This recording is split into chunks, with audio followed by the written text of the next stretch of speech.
Hello, BookTube, and welcome back to BookTrek 2021. This is a 5-month reading mission I'm embarked on with a bunch of other booktubers, where we're reading Star Trek fiction for the rest of the year. We started in August with the original series, Kirk, Spock, and McCoy, novels spanning any part of the 50 years of their lives that we get in one form or another, whether it's the show or the movies. And then we moved on in September to Star Trek The Next Generation, because we're doing these in order of the air date rather than internal chronology, which is why we started with Captain Kirk and we're ending with Star Trek Enterprise, which takes place earlier than Captain Kirk.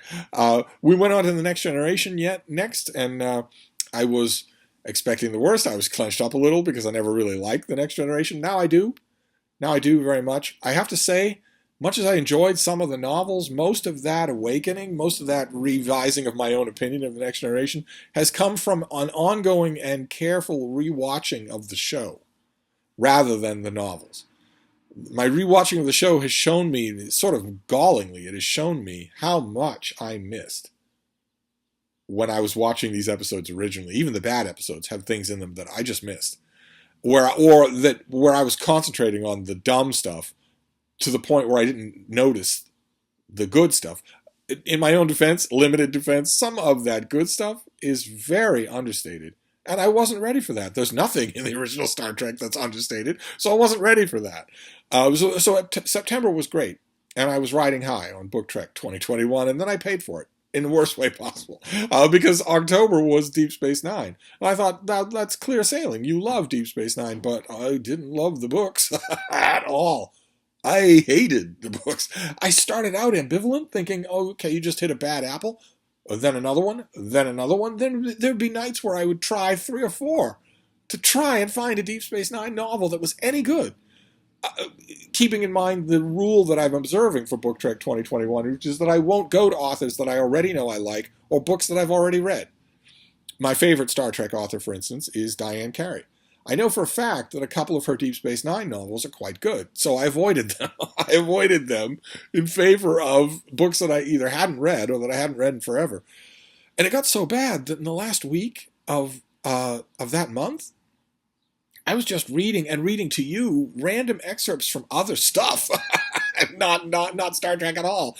And I'm never going to read another Deep Space Nine novel as long as you live, unless somebody writes a truly great Deep Space Nine novel. If somebody just gives me another episode, no way. It just won't happen.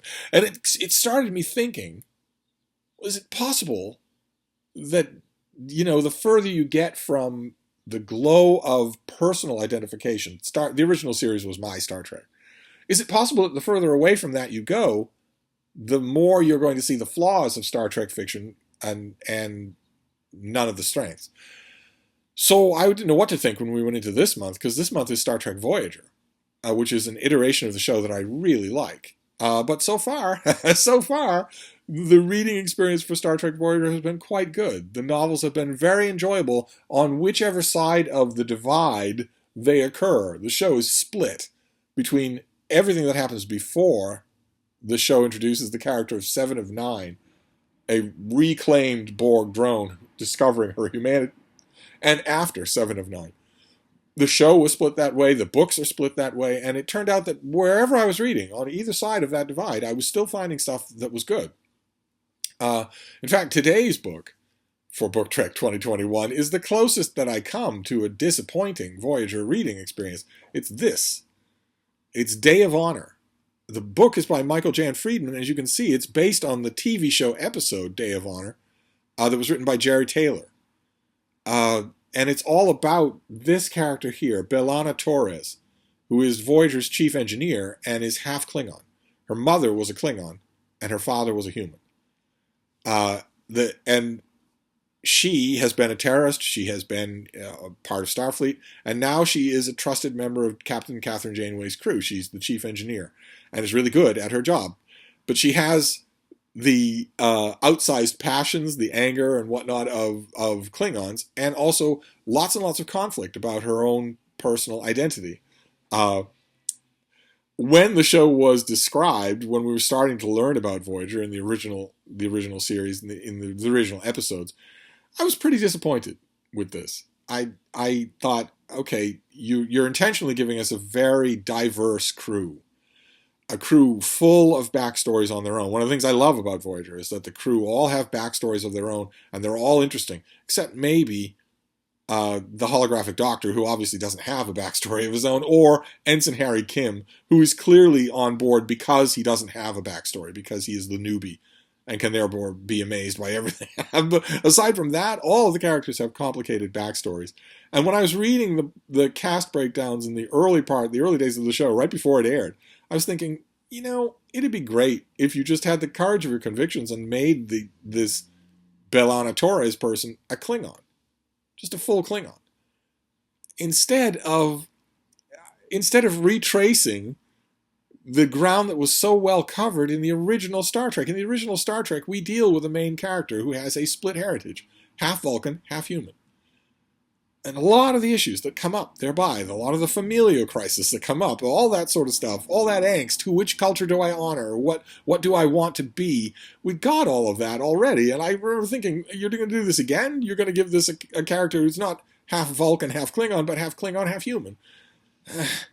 And to a limited extent, I think I was vindicated, because I don't think that there are a couple of whole and very expensive episodes devoted to B'Elanna Torres. I don't think the writers ever really got a handle on how to deal with her in a way that I think would have been far more enjoyable over a longer period of time if she'd just been a full Klingon. Instead, we get her grappling with her past, and that story changes over time.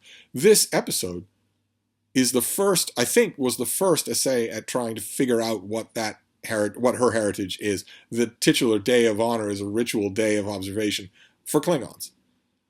And B'Elanna Torres came from a broken home, literally. Her parents did not live together. They divorced when she was a kid, and they come from completely different cultures. And she doesn't know which culture she wants to honor, or whether or not she wants to honor either one of them, or to what extent. And the story of that background that we get in this episode changes over time. There are later episodes that wallpaper over it, that add to it quite a bit, so that when you're reading this, I mean, the book actually calls itself just the television episode. And that's what the book is. I don't know quite the extent of the work that Michael Jan Freeman did on this, but I know one thing that didn't happen. And that was the kind of thing that my beloved Diane Carey often does when she writes the book of some TV show. She will add things to it, not to contradict the episode. Instead, you can just picture her sitting with the episode, moving it forward 5 minutes, pausing it, thinking, okay, what's missing here? We go from this scene to this scene. Is it possible I could add a scene in between that would inform the later scene? That takes a huge amount of time and dedication to do. You have to be willing to crawl through the episode multiple times in order to find those cracks and fissures to add your own material. If you're pressed for time, or if you're handed a script or whatever, you might not do that. And this book really just felt like the barely dressed up script of the episode, which is unsatisfying in its own right, because that script has been superseded by later canonical episodes. So I never really understand why Star Trek incarnations will print up books of certain episodes unless they're going to add to them, flesh them out some. Why do it otherwise? Unless it's the age-old American capitalist motto, always sell it twice. It could be that. I don't know. It is Paramount, so it could be that. But either way, it was okay. It was okay.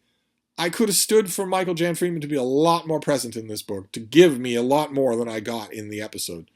But it wasn't bad. It wasn't bad. We haven't sunk into Deep Space Nine territory. It wasn't bad. And it did prompt me to watch the episode again, which was a lot of fun. So there's that. But even so, I'm hoping for more highlights as BookTrek goes on. I don't want Voyager to settle into a trough of it was okay. So here's hoping. We shall see. You'll be the first to know. Thank you, BookTube.